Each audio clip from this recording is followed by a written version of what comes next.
Liftoff Journeys, the podcast that takes you on a transformative adventure through the stories of extraordinary individuals. I'm your host, Jeanniey Walden. And here he is, Alex Bennet. Alex, thanks so much for joining us on Liftoff Journeys. Thanks for having me. It's an honor to be here. I appreciate the opportunity.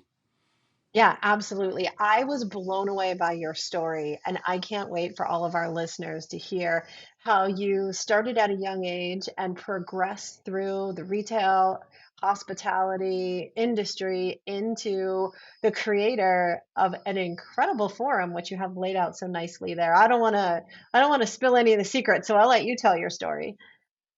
Okay, well, you know what? I started out in restaurants when I was 16 years old. My parents had bought a place, and I literally started washing dishes the night we took it over. And from there, by the time I was 19, I was kind of running the kitchen, started serving. 21, start bartending. I say by 25, I was that place. I was running that place. People called me if they needed anything for it. And then, long story short with it, my parents sold it to my in-laws. They became my former in-laws. And now I get along great with my ex. I have nothing bad to say about her. But that got me out of that business. And it was actually, one of the best things that could happen to me because it kind of consumed my 20s. And not only that, it kind of forced me to get out of my comfort zone, and I got to experience much more life.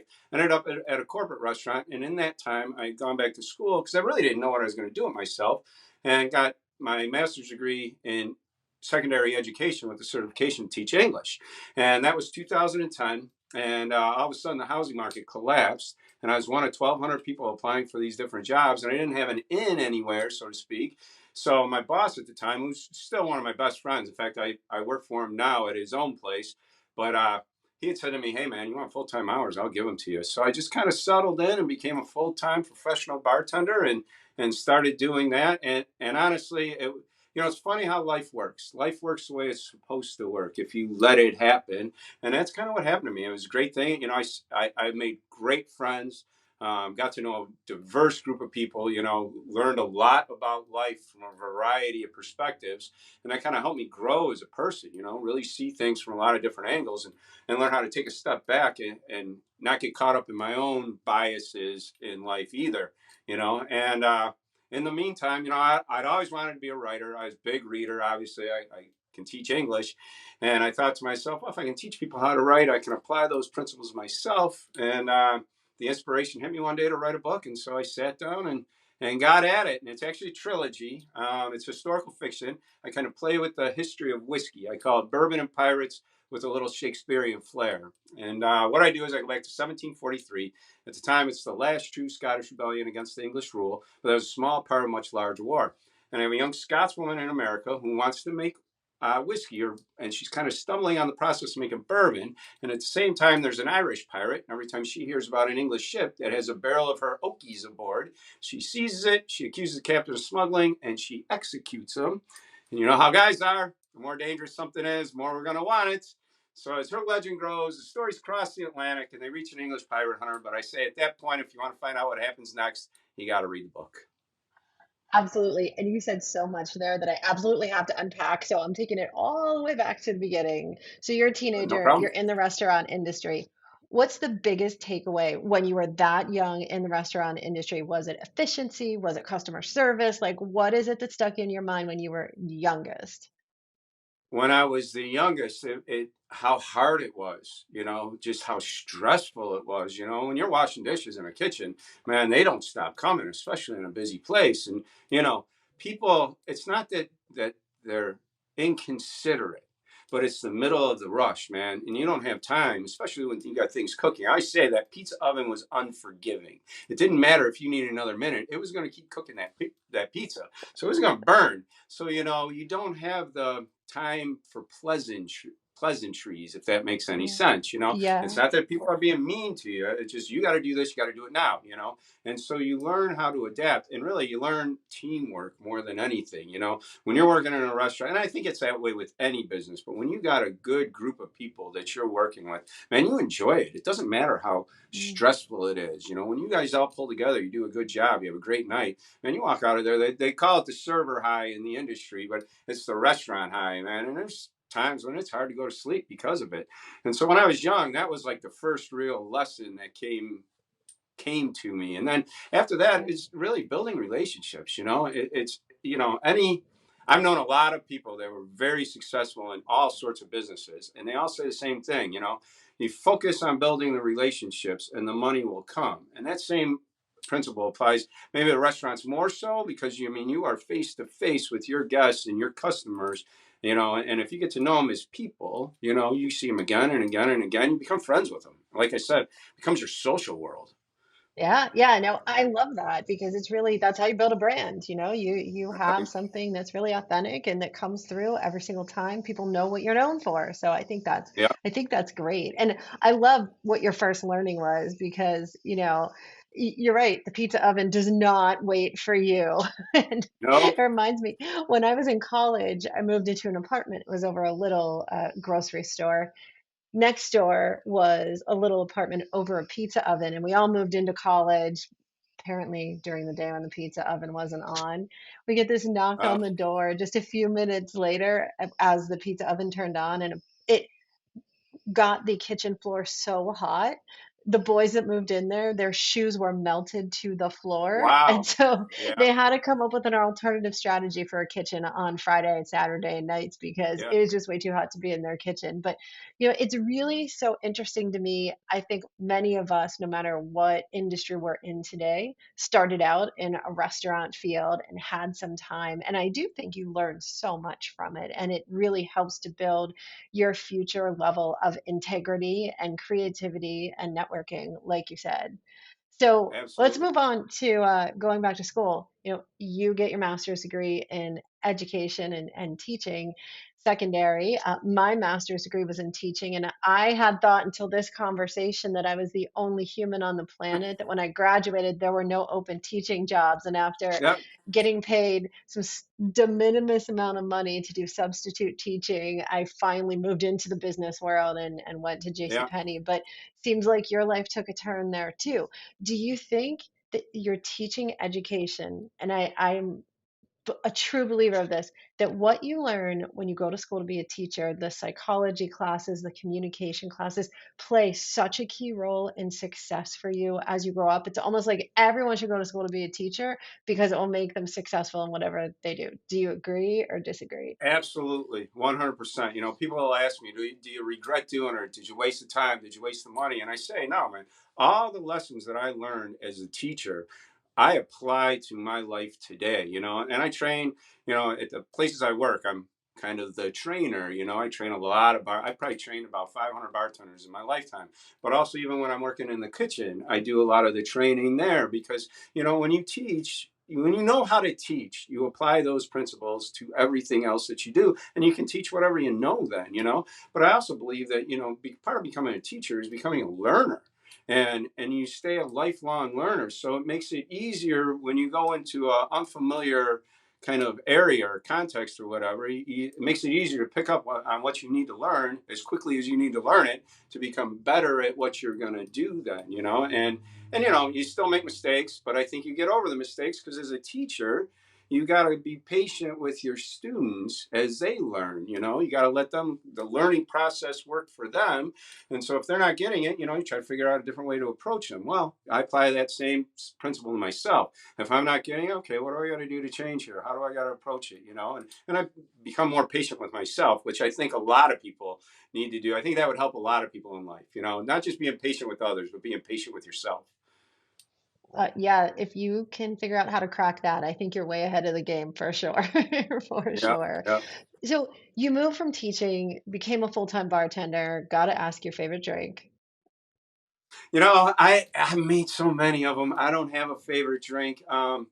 And like if you ask, I'm a beer guy. I like drinking beer, but I think when I get off of work, I've made enough drinks that I just like cracking open a bottle and sitting back and having a couple beers. I'll drink Yeah. vodka. I like muddle some blueberries and raspberries and do just some vodka water, something like that too. But honestly, I like to take it easy and make it easy on myself when I'm done with my shift. Now, my favorite drinks to make, that's always a hard question to answer because I say, it depends on if you think my drink's good. I can say I make a great martini, but if you say it's not very good, well, guess what? It's not very good. But I do get a lot of compliments on just my traditional martini, traditional Manhattan, old fashioned, stuff like that. And I think those are the keys. It's like anything else. You learn the basics in anything, and then you branch out from there. So if you have those basic drinks down, the standard cocktails, so to speak, then you can learn anything. And then you get kind of the touch, you get the feel, and all your drinks end up becoming pretty good after a while. Yeah, yeah. Well, I just recently had something gingerbread. It was some kind of gingerbread alcohol, and it was quite tasty. But Yeah. I think there's a never-ending need to be creative around the drinks that people make and what you can try. And it does so matter on what your taste buds are. You might like something Oh sweet, I yeah. might like something sour. But as far as whiskey goes, were you interested in writing the book to tell the story of whiskey? Are you a whiskey aficionado? Did you want to marry whiskey with history? Do you always want to be a pirate secretly? Like, what was your inspiration for the book? You know, the basic answer is a girl. But it was more, um, a friend of mine, I worked with her, she was a bartender, and she really encouraged me to write, and you need those sort of people in your life to inspire you. And she was very adamant that, I'd written some short stories that she had read, and she was adamant that, hey man, you're wasting your time and you're wasting your talent. You got a real talent with this. So, and I had other people that influenced me too, but she was a whiskey drinker, and one day I told her she'd make a good pirate, basically. And the inspiration just sort of hit me. I knew the history of bourbon. Bourbon, whiskey's been around for about 800 years in Britain. And whiskey's grain alcohol. Barley's the native grain to Britain. And that's why the Scots and the Irish started making whiskey out of barley way back when. Now, during the age of exploration, everywhere they went, they'd find a native grain. They'd start making whiskey out of it. So when they get to America, corn's native to America. And that's why they started making whiskey out of corn. That was the first step in making bourbon. The second step came about when, at the time, everything was shipped in wooden barrels. But that was only so one man could roll it. It had nothing to do with the aging process because they didn't age it because you couldn't trust water. So if you add a little alcohol to it, it's going to kill anything in there that might kill you first, make it safe to drink. So as a result, if you were making a batch of whiskey and you had a barrel made out of pine, you'd fill that up, you'd send it on its way. You can imagine how it might affect the taste, but they dealt with it because it wasn't going to be in there that long anyway. But then they get to America and they start making barrels out of white American oak, and they'd fill those up and they'd send them on their way. And everybody's going, wow, man, this is great. Whatever you're doing, keep it up. So that was the second step in making bourbon. And then the third one came about when you had your white American oak barrel, but it was filled with pickles or herring or crabs. You can imagine how that might affect the taste. So they started charring out the inside to get rid of those lingering flavors and odors, and realized, wow, man, we got something here. And see, I kind of knew, you pick up a lot of the history of a lot of drinks and a lot of alcohols and stuff like that when you've been behind a bar for a long time, just talking to salespeople or liquor reps or whatever else. And so I kind of knew all that. And when you write a book, you kind of sit down and you grab it from here and you grab it from here. And all of a sudden, the story just kind of starts coming together. And, the pirates, because so bourbon's history starts at 1785, but by that point it was already a thing. You'd kind of come up with a barrel, I came up with the corn, somebody else came up with charring it out. We kind of compared the notes, so I knew I could play with it. And the golden age of piracy was 1720s, but the Scottish Rebellion was 1743. So I kind of, there was still enough pirates around that I could blend that together, and the story just kind of comes from there. I give a lot of writing advice. If you sit down at the bar, you're going to know I wrote a book. And a lot of people will say to me, oh man, I want to write a book. I want to write a book. And I say, when you got this story and it's ready to come out, it'll come out, man. You're going to sit down and you're going to get at it. And that's just sort of how it happened, to be honest with you. I would say the universe just came together for me more than anything. Well, and it seems like that is a string throughout your life, is you've just gone where the universe has directed you to go, and you haven't stressed out too much about it, maybe a little bit at the time, but it's always turned Oh, yeah, into an even better opportunity with each new opportunity that's come about. absolutely. And I always tell everybody, don't fight it. Let it take you where it's going to go because you're going to go there anyway. And the harder you fight it, the more it's going to beat you up to get there. So. Yeah, yeah. Well, and you think about the younger generations of today that are just growing up and they're entering this crazy economy and this like crazy political climate and everything about the weather and supply chain and everything is kind of Hmm. sideways and there's no certainty in anything. What kind of advice would you give somebody that's growing up and wanting to start their career? Do you think they can make mistakes or do you think they should choose whatever they want because you can't make a mistake? You know, it's funny you asked me that because I just gave this sort of advice to my nephew who wants to be a stand-up comedian.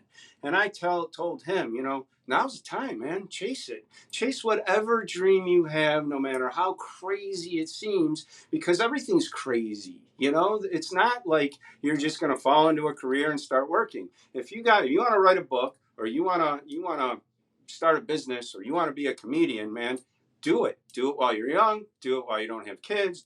While you don't have responsibilities that are gonna hold you and force you into, you know, settling down and having to make a certain amount of money to pay a certain amount of bills and feed people. So my advice to everybody, man, any young person that you're coming out, you know, do whatever your dream is. Chase your dreams because you know if you're successful at it, um, in 10 years, everything else will kind of work itself out. You know, one of the things I tell people too is if you know your priorities in life, once you know your priorities in life, everything else will work itself out from there. So if you have your priorities and you're pursuing those and those are in line, you don't have to worry about anything. It might be stressed and there might be days where you wake up going, oh my God, what am I doing? But it's going to work itself out. It just, you know, because you're pursuing the right things. Yeah, it's so inspirational. Everything that you're saying just makes me just want to go out there and try anything that I haven't tried yet. And I've tried a lot of things.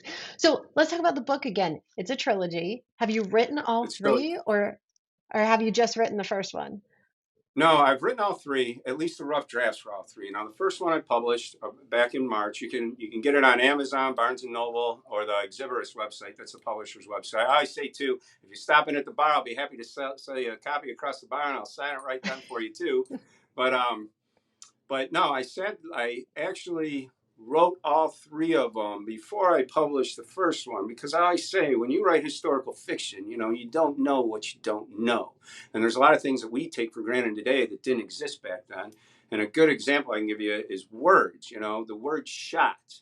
I wrote the whole first book with the idea of, you know, my characters, I'll pour you a shot or I'll buy a shot or let's do a shot, you know. And then I had this kid come popping into the bar one day and he goes, "Hey, I heard the origin of the term shot. Do you know what it is?" And I looked at him and I thought, I didn't know there was an origin to the term shot. Oh no, you know? And essentially there's two of them. The first one goes to England, where a shot of alcohol is an ounce and a half, or an ounce in England, I'm sorry.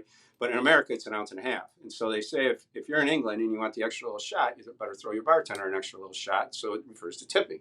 The second one goes to the American West, where cowboys didn't carry money, but they carried bullets. And a shot of whiskey was 12 cents, a 45 caliber round was 12 cents, so it was a barter system. I'll trade you a shot for a shot. The problem with both of them is they're about 100 years after my book, so my characters wouldn't have a frame of reference for the use of the term shot that way. So I literally had to go through and rewrite the whole first book, and I thought, man, I better write everything. I better write all three of them, run into any issues I run into, you know, create the characters I need to create. One of the things I hate as a reader is when I'm reading a book and I get to the end and Superman shows up to save the day, and you go, where did that character even come from? Do you know what I mean? Right. So I thought, you know, if there's somebody that's going to be important in book three, I better at least reference them in book one and introduce them in book two. So that way, when book three comes about, you go, okay, man, this makes sense that this character is here. So yeah, that's what I did. The question I get asked a lot is, you know, how long did it take? And it took about 10 years from the time I sat down to the time I published the first book. Now, I am working on the second one. I'm in the editing process. I'm hoping to have that one out by May, April next year. That's fantastic. And you completely just solved a mystery that my husband and I had experienced when we were in Europe most recently, and he ordered a shot, and it was so small. And we Yeah, couldn't understand why. yep, We just that's thought the why. bartender didn't like us. But now you've Yeah, answered probably one of the bigger questions that people that, are not worldly enough to know that have always been wondering. So that's yeah. pretty funny. So does the first book leave you on a cliffhanger to the second book? Does the second book pick up? Are you dropping in cliffhangers like the end of TV shows and series? Well, yeah, I would like to think that if you get to the end of the first book, you go, huh, I want to see what happens with the next book, and I think as an author, you have to do that. I think it was the guy who wrote, why am I drawing a blank on his name? James Bond series, Ian Fleming. He had said writing a bestseller is no problem. You just got to make the reader want to turn the page. And so, yeah, at the end of the first book, I leave a lot of clues in there, and I've had a lot of people that have read it and come up to me and said, "What about this or what about that?" And I say, "Well, you're a very keen reader. You paid attention in English class, and they've told me that, oh man, I can't wait for the second one to come out." And you try to answer a lot of that stuff then, but the first book, that's sort of the way I look at it. You create these questions in the reader's mind that the second and third book kind of answer as they go, if that makes any sense. Absolutely, absolutely. And I think any aspiring authors that are listening to this podcast right now or watching our conversation on video probably would be wanting to ask you, you know, 10 years sounds like a long time. Does it have to take that long? Is it all about when you feel the book is ready? Did you get pressure from your publisher? Talk a little bit about the process. Well, number one, I self-published, so the pressure was off from me more than anybody. The process, I tell everybody three things. Number one, and Hemingway said this, the first draft of anything is crap. You're not going to sit down and write the bestseller. You're going to sit down and write the rough draft, and then you're going to polish from there. So you don't want to get too caught up in the tediousness of word choice and grammar and that sort of stuff at first. There's going to be a lot of stuff that you write in that rough draft that you're not even going to use. You're going to edit out of it, but that's okay, because that's what makes it a better book. You get rid of the stuff that you don't need. The second thing I tell everybody is write what and while no, I don't sail on wooden ships, and I wasn't around back in the 1700s. Um, I do know bars, and I do know restaurants, and I do know people, and so I know how people interact, and that's kind of where a lot of my focus in my book is. You do spend a lot of time at the bar when you're in my book with people telling stories and whatever else. Now there's a lot of action and everything else, and that took a lot of research, and that's part of the reason why it took so long more than anything. There would be days when I would research for 4 or 5 hours to write a paragraph. If you if it's it starts in Jamaica in 1785 with this old sea captain sitting down at a bar. He kind of starts telling the story, and to describe Jamaica in 1785, how do you do that? How do you describe the buildings? Well, they're built out of brick. Well, is that white brick? Is that brown brick? Are they big? Are they small? So there's times when I would literally, thank God for Google. That's all I can say, because I would literally be searching for these answers. And that's part of the reason why it takes a long time. Now, the third thing I tell everybody when it comes to writing a book is, you got to treat it like a job. Now, I do work full time, and that was part of the reason why it took a long time. Plus, my kids were younger when I started out, so it was hard to work around their schedules as well. But there's certain days where I always sit and write. I don't care what else is going on. I tell everybody, treat me like I'm at the bar. Don't call me. Don't expect me to hang out with you or anything like that, because I'm going to spend, a 6 hour time chunk in front of my computer. And whether I write 2 words or 20 pages, it doesn't matter. For those 6 hours, I'm going to be there. And that's kind of how you got to, one foot in front of the other, one foot in front of the other. And then all of a sudden, 10 years go by, and you look back, and I thought, wow, man, it's been 10 years. It's crazy. I was surprised they stuck with it that long. But, part of, I think, life too is finding your purpose.